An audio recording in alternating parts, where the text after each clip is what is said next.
The Hero of Mat Pinatubo. Okay, let's read this. It was early in June 1991.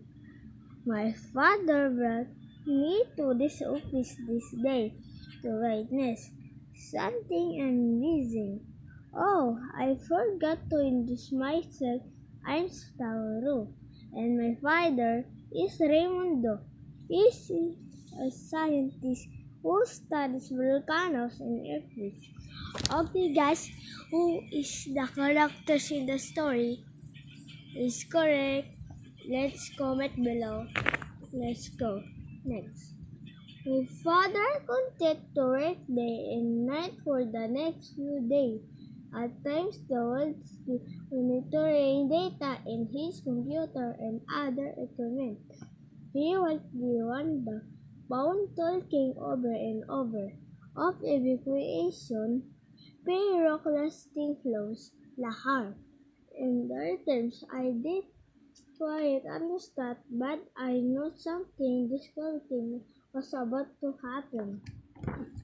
Next. Not every day believe him, some people say. That mountain has been there and quiet for a long time. Are you sure in a volcano? Other people say we're far away from the mountain. How could the lava reach us? Farmers were about different things. We can leave our house and our crops robbers will enter our homes if we go away.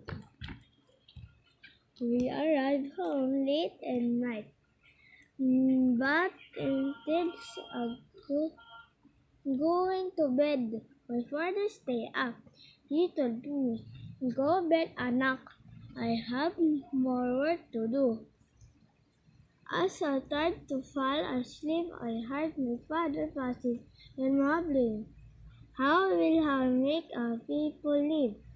How will I keep them safe? After some time, my father said that people that know how deadly a volcano eruption can be. I have us show them here and try low others to make arrangement for the next day. Okay, guys, thank you. Bye.